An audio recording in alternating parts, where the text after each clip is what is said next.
നമസ്കാരം. മലയാളി വാർത്ത ഇൻസൈഡിലേക്ക് സ്വാഗതം. മലപ്പുറത്തെ പാങ് ഗ്രാമം നൊമ്പരമായി മാറിയ ഒരു വിനോദയാത്ര. വേനലവധിയുടെ സന്തോഷം പങ്കുവയ്ക്കാൻ അവർ ആതിരപ്പള്ളിയിലേക്കൊരു യാത്ര പോയി. പിന്നീട് മലക്കപ്പാറ വഴി വാൽപ്പാറയിലേക്ക്. പാങ് പള്ളിപ്പറമ്പ് GLP സ്കൂളിൽ അക്ഷരങ്ങൾ കൂട്ടി വായിക്കാൻ കുട്ടികളെ പഠിപ്പിക്കുന്ന അധ്യാപകരായിരുന്നു ആ യാത്രാ സംഘത്തിൽ. ഇപ്പോഴിതാ തങ്ങളുടെ പ്രിയപ്പെട്ട അധ്യാപകർ ഒരു ചിത്രമായി മാത്രം തങ്ങൾക്ക് മുന്നിൽ നിൽക്കുന്നു. ഈ നൊമ്പരക്കാഴ്ച താങ്ങാൻ കേരളത്തിന് കഴിയുന്നില്ല. 9 പേരെയാണ് ജീവിതത്തിൽ നിന്ന് ദൈവം മടക്കി വിളിച്ചത്. 9 പേരിൽ 7 പേരുടെ സംസ്കാരം നടന്നു. 3 പള്ളികളിലായി 7 പേർക്ക് അന്ത്യവിശ്രമം ഒരുങ്ങി. സ്കൂളിലെ പ്രധാന അധ്യാപിക അജിതയുടെ സംസ്കാരം ഷൊർണൂർ ശാന്തി തീരത്ത്, ആശയുടേത് കുളത്തൂരിലെ വീട്ടുവളപ്പിൽ. അർദ്ധരാത്രിയിൽ പൊള്ളാച്ചി ആശുപത്രിയിൽ ആരംഭിച്ച പോസ്റ്റ്മോർട്ടം പുലർച്ചെ 4 മണിക്കാണ് അവസാനിച്ചത്. ഇതിനുശേഷം പുലർച്ചെ 6:10 പോലീസ് അകമ്പടിയോടെ മൃതദേഹങ്ങളും വഹിച്ചുള്ള ആംബുലൻസുകൾ കേരളത്തിലേക്ക്. പാങ് അമ്പലപ്പറമ്പ് ഹയർ സെക്കൻഡറി സ്കൂളിൽ മൃതദേഹങ്ങൾ പൊതുദർശനത്തിന് വെച്ചു. ഉറ്റവരെ അവസാനമായി ഒരു നോക്ക് കാണാൻ നാടാകെ അമ്പലപ്പറമ്പ് ഹയർ സെക്കൻഡറി സ്കൂളിലേക്ക്. ഇന്നലെ വൈകുന്നേരം 5:20 വാൽപ്പാറ ചുരം റോഡിൽ 300 അടി താഴ്ചയിലേക്ക് അവർ സഞ്ചരിച്ച വാൻ മറിഞ്ഞത്. നാട്ടിലേക്ക് തിരിച്ചു മടങ്ങവേ ചുരത്തിലെ 13-ാം നമ്പർ ഹെയർപിൻ വളവിൽ വാഹനം നിയന്ത്രണം വിട്ട് പലവട്ടം കീഴ്മേൽ മറിഞ്ഞ് 9-ാം വളവിലേക്ക് വീണു. പെരിന്തൽമണ്ണയിൽ നിന്ന് വാടകയ്ക്കെടുത്ത ടൂറിസ്റ്റ് വാൻ. ഡ്രൈവർ ഉൾപ്പെടെ 13 പേരായിരുന്നു ആ വാഹനത്തിൽ. യാത്രക്കാരായി വാനിലുണ്ടായിരുന്നത് 13 പേർ. അപകടം നടന്നത് 13-ാം നമ്പർ വളവിൽ. വാൽപ്പാറ ഹെയർപിൻ വളവുകളുടെ ഈ ആകാശ ദൃശ്യം എത്രമാത്രം അപകടകരമാണ് അവിടുത്തെ റോഡുകളുടെ സ്ഥിതിയെന്ന് നമ്മെ ബോധ്യപ്പെടുത്തും. വർഷത്തിൽ 2-3 തവണ ഒരുപക്ഷെ വിനോദയാത്രകൾക്കായി നമ്മൾ തിരിക്കും. മിക്കവാറും റൂമിൻ്റെ ലാഭമോർത്ത് രാത്രികാലങ്ങളിൽ പെട്ടെന്ന് മടക്കാനുള്ള തീരുമാനമെടുക്കും. യാത്രകൾ പുറപ്പെടുന്നത് മിക്കവാറും വൈകുന്നേരമോ അർദ്ധരാത്രിയിലോ. ഈ വാഹനം ഓടിച്ചിരുന്നത് 21 വയസ്സ് മാത്രം പ്രായമുള്ള ഒരു യുവാവ്. വേണ്ടത്ര എക്സ്പീരിയൻസ് ആ യുവാവിനുണ്ടോ എന്ന കാര്യത്തിൽ പലരും സംശയമുന്നയിക്കുന്നു. കൊടുംവളവുകൾ ഇറങ്ങുമ്പോൾ കൃത്യതയോടെ വാഹനം ഓടിക്കണം. എപ്പോഴും ടൂറിസ്റ്റ് ബസ്സുകളും ടൂറിസ്റ്റ് വാനുകളുമൊക്കെ ഓടിക്കുന്ന ആളുകളുടെ എക്സ്പീരിയൻസും വലിയ ഘടകമാണ്. ട്രാവലർ ഓടിക്കുന്നവർക്കറിയാം അതിൻ്റെ ബ്രേക്ക് സിസ്റ്റത്തിൻ്റെ ചില അപാകതകൾ. അതുകൊണ്ട് തന്നെ ഇത്തരം വണ്ടികളൊക്കെ വിളിക്കുമ്പോൾ വേണ്ടത്ര സർവീസുകളൊക്കെ പ്രോംപ്റ്റായി ചെയ്യുന്ന വാഹനമാണോ എന്ന് ഉറപ്പുവരുത്തണം. 7 സ്ത്രീകളും ഒരു കുട്ടിയും ഉൾപ്പെടെ 9 പേർ ഈ അപകടത്തിൽ മരിച്ചു. ടൂറിസ്റ്റ് വാനിൻ്റെ ഡ്രൈവർ മുഹമ്മദ് ഫൈസ് എന്ന 21-കാരൻ ചികിത്സയിലാണ്. അപകടത്തിൽ മരിച്ച ഷക്കീനയുടെ മകൾ മസ്നീനെ പൊള്ളാച്ചി ഗവൺമെൻറ് ആശുപത്രിയിൽ നിന്ന് പെരിന്തൽമണ്ണയിലെ ആശുപത്രിയിലേക്ക് മാറ്റി. മാതാവ് മരിച്ച വിവരം ഷഹദിനെയും മസ്നീനെയും അറിയിച്ചിട്ടില്ല. പരിക്കുകളോടെ അത്ഭുതകരമായി രക്ഷപ്പെട്ട 11-കാരി മസ്നീനെ പെരിന്തൽമണ്ണ ജില്ലാ ആശുപത്രിയിലേക്ക് മാറ്റി. ഉമ്മ ഷക്കീനയുടെ മരണവിവരം മസ്നീനെ അറിയിക്കാൻ ഏറെ പാടുപെട്ടു ബന്ധുക്കൾ. തകർന്ന വാഹനത്തിനുള്ളിൽ നിന്ന് മസ്നീനെ പിന്നാലെ വന്ന ടാക്സി ഡ്രൈവർ പുറത്തെടുക്കുന്നു. ഉടൻ തന്നെ ആശുപത്രിയിലെത്തിച്ചു. അമ്മ എവിടെ എന്ന് ചോദിച്ചു പൊട്ടിക്കരയുകയാണ് കുട്ടി. മന്ത്രി കെ കൃഷ്ണൻകുട്ടി പൊള്ളാച്ചി ആശുപത്രിയിലെത്തി മസ്നീനെ സന്ദർശിച്ചു. പിന്നീട് മലപ്പുറം DMOയുടെ നിർദ്ദേശപ്രകാരം മസ്നീനെ ജില്ലാ ആശുപത്രിയിലേക്ക് മാറ്റി. പാങ് ഗ്രാമത്തിന് പറയാനുള്ളത് വല്ലാത്തൊരു സങ്കടക്കാഴ്ചയുടെ ദൃശ്യങ്ങൾ. കരഞ്ഞ് ആ സ്കൂൾ ഗേറ്റ് അടഞ്ഞു തന്നെ കിടക്കുന്നു. ഗ്രാമത്തിലെ കുഞ്ഞുങ്ങൾക്ക് സ്നേഹാക്ഷരം പറഞ്ഞുകൊടുത്ത അധ്യാപകർ ഇന്നവിടെയില്ല. പാങ് ഗവൺമെൻറ് LP സ്കൂളിൻ്റെ അടഞ്ഞ ഗേറ്റിന് മുന്നിലെത്തിയ വലിയ ജനസഞ്ചയം അവിടെ ഇരുന്ന് വിങ്ങിപ്പൊട്ടുന്നു. അധ്യാപകർ മാതാപിതാക്കളെ പോലെയാണ് കുട്ടികളോട് പെരുമാറിയിരുന്നത്. കുട്ടികളും നാട്ടുകാരുമൊക്കെ ചേർന്ന് ഒരു കുടുംബം പോലെയായിരുന്നു ആ സ്കൂളിലെ അധ്യാപകർ ജീവിച്ചത്.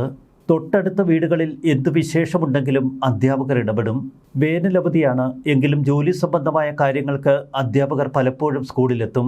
തിങ്കളാഴ്ച എല്ലാ അധ്യാപകരും ഒത്തുചേർന്ന് സ്കൂളിലെത്താൻ തീരുമാനമെടുത്തിരുന്നു. സ്കൂളിലെ അനധ്യാപകൻ A. ഗോപാലനെയും അധ്യാപികയായ ഹസ്നത്തിനെയും അവർ യാത്രയ്ക്ക് ക്ഷണിച്ചിരുന്നു. വ്യക്തിപരമായ ആവശ്യങ്ങൾ കൊണ്ട് ഇരുവരും യാത്രയ്ക്ക് പോയില്ല. ചുരം റോഡിൽ 9 പേരുടെ മരണം മുന്നിൽ കണ്ടതിൻ്റെ വിങ്ങലിലാണ് ബേപ്പൂർ ചാലിയത്തെ മത്സ്യത്തൊഴിലാളിയായ ഹാരിസും അർഷാദും. അവരുടെ കൺമുന്നിലാണ് ദുരന്തം നടന്നത്. ആതിരപ്പള്ളി വെള്ളച്ചാട്ടമൊക്കെ കണ്ട് 2 പേരും മലക്കപ്പാറ വഴി വാൽപ്പാറയിലൂടെ പൊള്ളാച്ചിക്ക് പോകുന്നു. 16-ാം നമ്പർ വളവിൽ വെച്ച് അപകടത്തിൽപ്പെട്ടവരെ കാണുന്നു. അവിടെ വ്യൂ പോയിന്റിൽ അവർ സെൽഫി എടുക്കുകയായിരുന്നു. ചിരിച്ചു കളിച്ച് നിൽക്കുന്ന അവരുടെ ദൃശ്യം ഇപ്പോഴും മുന്നിലുണ്ട് എന്നാണ് ഇവർ പറയുന്നത്. 14-ാം വളവിലെത്തിയപ്പോൾ താഴെ നിന്ന് വലിയൊരു ശബ്ദം. പെട്ടെന്ന് താഴെയെത്തി ദുരന്തമുഖത്ത് വന്നതുപോലെയായി. വണ്ടിയിലെ യാത്രക്കാരെല്ലാം റോഡിൽ ചിതറിക്കിടക്കുന്നു. 13-ാം നമ്പർ വളവിൽ നിന്ന് വീണ വാഹനം 9-ാം നമ്പർ വളവിലേക്ക് ചെന്നു പതിച്ചു. വാഹനമെന്ന് പറയാൻ പോലും അവിടെ ഒന്നുമില്ല. എല്ലാം ചിതറിത്തിറച്ചു കിടക്കുന്നു. മുന്നിൽ സഞ്ചരിച്ചിരുന്ന കണ്ണൂർ സംഘവും KSRTC ബസ്സിലെ ആളുകളും ചാടിയിറങ്ങി. വനം വകുപ്പ് ജീവനക്കാരുമെത്തി. പരിക്കേറ്റവരെ പൊള്ളാച്ചിയിലെത്തിക്കാനുള്ള തിരക്കായിരുന്നു. യാത്ര പോകാതിരുന്ന അനധ്യാപകൻ ഗോപാലൻ TV-യിൽ വാർത്ത കണ്ട് നടുങ്ങി. വാൽപ്പാറയിലെ അപകടത്തിൽ മരിച്ച അധ്യാപകർക്കൊപ്പം താനും യാത്ര ചെയ്യേണ്ടവനായിരുന്നല്ലോ എന്ന ചിന്ത. വാൽപ്പാറയിലേക്കുള്ള യാത്രയിൽ തന്നെയും തൻ്റെ ഭാര്യ ജലജയെയും അവർ ക്ഷണിച്ചിരുന്നു. എന്നാൽ മകൻ സജിത്ത് 21-ന് ഗൾഫിൽ നിന്ന് വരുന്നതിൻ്റെ ചില ഒരുക്കങ്ങൾ. അതുകൊണ്ട് ഒഴിവാക്കാൻ പറ്റാത്ത സാഹചര്യം അവരോട് വിശദീകരിച്ചു. പ്രധാന അധ്യാപിക അജിത ടീച്ചർ മുതൽ എല്ലാവരുമായും ഗോപാലിന് വലിയ അടുപ്പം. പ്രധാന അധ്യാപിക P. അജിത, അധ്യാപകമാരായ കരുമത്തൊട്ടി മജീദ്, ഭാര്യ കളത്തിൽ തൊടി റൂഖിയ, വരുപറമ്പൻ റംല, കൊളത്തൂർ സ്വദേശി ആശ, ആലിങ്ങൽ സുഹ്ര, സുഹ്രയുടെ മകൻ ഹിഷാം, പാങ് GUP സ്കൂൾ അധ്യാപിക വിളഞ്ഞിപ്പുലാൻ സൈതലവിയുടെ മകൾ ഷക്കീല, പാചകത്തൊഴിലാളി പാങ് സ്വദേശി സാജിദ എന്നിവരാണ് മരിച്ചത്. കാഴ്ചപരിമിതിയുള്ള മജീദിന് സഹായിയായാണ് ഭാര്യ റൂഖിയ വിനോദയാത്രയിൽ പങ്കെടുത്തത്. 2 പേരും മരിച്ചു. സാജിദയുടെ മകൻ ഷഹദീൻ, ഷക്കീലയുടെ മകൾ മസ്നിൻ, സ്കൂൾ ഡ്രൈവർ കുന്നക്കാവ് സ്വദേശി നൌഷാദ്, ട്രാവലിൻ്റെ ഡ്രൈവർ മുഹമ്മദ് ഹാഫീസ് എന്നിവർ ഗുരുതര പരിക്കുകളോടെ ആശുപത്രിയിൽ ചികിത്സയിൽ. എന്തുകൊണ്ടാണ് ദൈവം ഇങ്ങനെയൊക്കെ പെരുമാറുന്നത് എന്ന് തോന്നിപ്പോകും. വാൽപ്പാറ വെച്ചുണ്ടായ ദാരുണമായ അപകടത്തിൽ ഒരു സ്നേഹ ദമ്പതികളുടെ ജീവനാണ് ദൈവമെടുത്തത്. കാഴ്ചപരിമിതിയെ തൻ്റെ ഇച്ഛാശക്തി കൊണ്ട് മറികടന്ന മജീദ് മാസ്റ്റർ. അദ്ദേഹത്തിൻ്റെ കണ്ണുകളും തുണയുമായിരുന്നു പ്രിയപത്നി റുഖിയ. 2 പേരും ഇനിയില്ല. വാൽപ്പാറ ചുരത്തിലെ കൊടുംവളവിൽ നിന്ന് നിയന്ത്രണം വിട്ട ട്രാവലർ താഴ്ചയിലേക്ക് മറിയുമ്പോൾ ഇവരുടെ ജീവൻ ദൈവമെടുത്തു. യാത്രകളെ പ്രണയിച്ച മജീദ് മാസ്റ്റർക്ക് ലോകം കാണാൻ കണ്ണായിരുന്ന ഭാര്യയാണ് ഒപ്പം അന്ത്യയാത്രയായി കടന്നുപോയത്. ജന്മന കാഴ്ച പരിമിതികളുള്ള വ്യക്തിയായിരുന്നു മജീദ് മാസ്റ്റർ. എങ്കിലും തൻ്റെ പരിമിതികളെ തോൽപ്പിച്ച് അദ്ദേഹം യാത്രകളെ സ്നേഹിച്ചു. അദ്ദേഹത്തിൻ്റെ കൈപിടിച്ച് എന്നും ആ പ്രിയപത്നി ഒപ്പമുണ്ട്. സ്കൂളിലോ നാട്ടിലോ ഏത് യാത്രകളാവട്ടെ 2 പേരും ഒപ്പം ഒരുമിച്ച് തന്നെയാണ് യാത്രകൾ. അടുത്ത കാലത്ത് അവർ പുതിയൊരു വീട്ടിലേക്ക് താമസം മാറി. ആ സന്തോഷങ്ങൾക്കിടയിലാണ് വിധി ദുരന്തത്തിൻ്റെ രൂപത്തിലെത്തിയത്.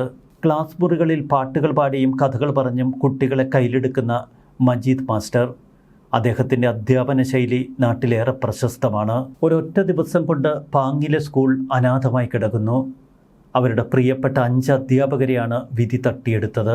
10 അധ്യാപകരുണ്ടായിരുന്ന ആ കൊച്ചു സ്കൂളിന് ഇനി അവശേഷിക്കുന്നത് 3 അധ്യാപകരും ഒരു പ്യൂണും മാത്രം. പാങ് സ്കൂളിലെ 1-ാം ക്ലാസ്സുകാരനായ അജുവിൻ്റെ അമ്മയാണ് ആശ. സാധാരണയായി എല്ലാ യാത്രകളിലും മകൻ അജുവിനെ കൂട്ടാറുണ്ട് ടീച്ചർ. എന്നാൽ ഇക്കുറി എന്തുകൊണ്ടോ അജുവിനെ അവർ കൂടെ കൂട്ടിയില്ല. അമ്മയുടെ കൈപിടിച്ച് വാൽപ്പാറയിലെ ഹെയർപിൻ വളവുകൾ കാണാൻ അവൻ കൊതിച്ചിട്ടുണ്ടാവാം. ആശ ടീച്ചറുടെ മനോഹരമായ ചിരിയും സ്നേഹവും ഈണവും ഇനി ആ സ്കൂൾ വരാന്തകളിൽ കാണാൻ കഴിയില്ല എന്ന് നാട്ടുകാർ പറയുന്നു. ദുരന്തം കവർന്നെടുക്കുന്നതിന് നിമിഷങ്ങൾക്ക് മുൻപ് ആ യാത്രാവാഹനത്തിലിരുന്ന് ടീച്ചർ ഒരു പാട്ടുപാടി. പൂക്കൾ പനിനീർ പൂക്കൾ നീയും കാണുന്നുണ്ടോ എന്ന് തുടങ്ങുന്ന ആ പാട്ടിൽ നമ്മൾ നെയ്യും വസന്തം മായരുതെങ്ങും എന്ന വരികൾ പാടി അവസാനിപ്പിക്കുമ്പോഴേക്കും വിധി ആ വസന്തത്തെ തല്ലിക്കെടുത്തി. അവരുടെ മുന്നിൽ സ്വപ്നങ്ങളായി ജീവിതമായി ഉയർത്തെഴുന്നേറ്റ ആ വസന്തകാലം ഒരു നിമിഷത്തിൽ എല്ലാം തകർന്നടിഞ്ഞു.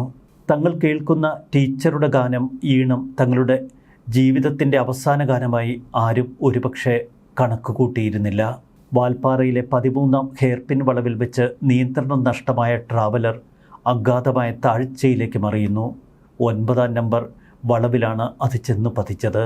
ആ സംഘത്തിൻ്റെ ആഹ്ലാദാരവങ്ങൾ ഒരു നിമിഷം കൊണ്ട് നിലവിളികളായി മാറി. സ്നേഹത്തിൻ്റെ ഈണമാണ് അവിടെ ചിതറിത്തെറിച്ചത്. വാൽപ്പാറയിലെ ദുരന്തം ഇപ്പോഴും നമ്മുടെ മനസ്സിനെ വേട്ടയാടുന്നു. ന്യൂസ് ഡെസ്ക് മലയാളി വാർത്ത ഇൻസൈറ്റ്.